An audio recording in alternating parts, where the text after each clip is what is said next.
Wisdom man. nna m ka ewe Wisdom man. ka ọ dị Ka ije. nsogbu adịrọ Ifugo ihe na-eme na Nigeria kịta. na ọ kalie nke o ji were tisi ala ume Ka anyị nwere itinye na ihe anyị ndị nzu ndị anyị na-anụkasị gbasa ndị Fulani herdsmen na kpamkpamkpa na Enugu steeti na Cross River and Benue steeti. A na-agba mmadụ ka na-agba nchi na-agba mmadụ ka na-akpọcha anụ na-akpọcha ewu.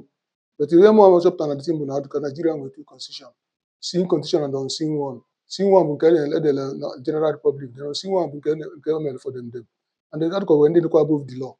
Because some of them are above the law. Otak abi the mayor, emego na Jos, men na Kano, men na Cross River, men na so many states, men Enugu, so many people, but still what do you hear?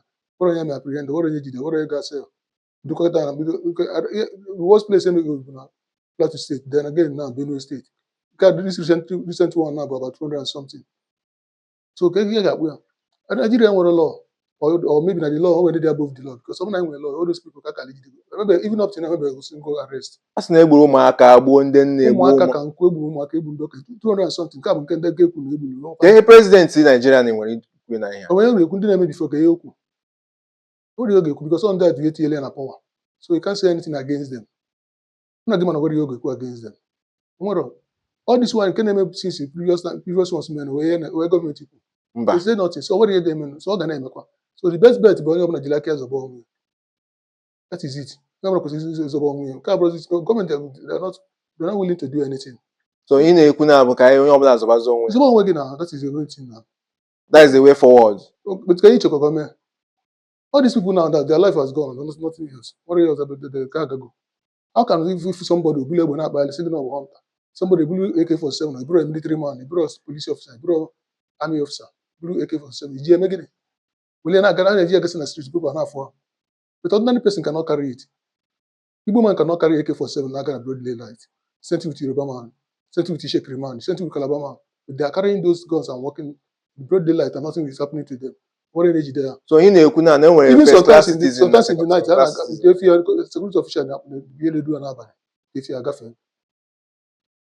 I don't know whether you are getting my point. These people are very mean and wicked. Also, some people that because they have a purpose.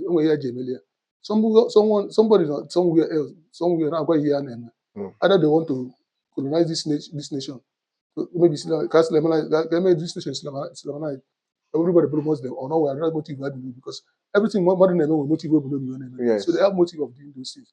Only they knows. But if you ask me, Nigeria is going up in a galon way. I'm telling you the reality. As I stand now, I need a galon way. Check one getting with check one. Apart from that, I won't pay as a man because enough is enough. Can we be I continue now and lose souls like that? Look at the Ebony Benue. If you have a model, rape women, maybe see you destroy everything about that person. Even though we don't know when you can survive, you'll continue your life. Nothing. So I think too much. He said that now they're above the law. I know we constitution on how am the spirit of Kayana for and Amaro. That's the thing in the book. I said the name was spiritual constitution. How much I want Amaro Makia on how they're above the law. That's the thing I can say. If not, this kind of thing I could read name. Yeah, nwoke ma na ala Igbo na-ekwu a na-akpọ Nnamdi Kanu ọ bụkwa n'eziokwu. Ihe na-ekwu ọ bụrụ na ọ bụkwa eziokwu, ihe na-ekwu eziokwu. The man is saying the truth. And hopefully years back, more than 25 years ago, could be 25 years ago, could be here. I am an under Kabartaba and again. When you can demonstrate on a coil, Katakane eziokwu now. When you saying the truth. That is true. Kitomiga and Aruna. So come experience is best teacher. So I know so ndị Igbo si na ojelo n'ụma sọ na onye awole ka agba so ọkwakọrọ nnọọ wari ọzọ mma ga-ekwu ziriti mma o weda na ha nwelu constitution nke anyị na-use anyị na amaro mana ha dị above the law 226 bi ofu n'ime bi ihe na-eme. That's the only thing I can say for now.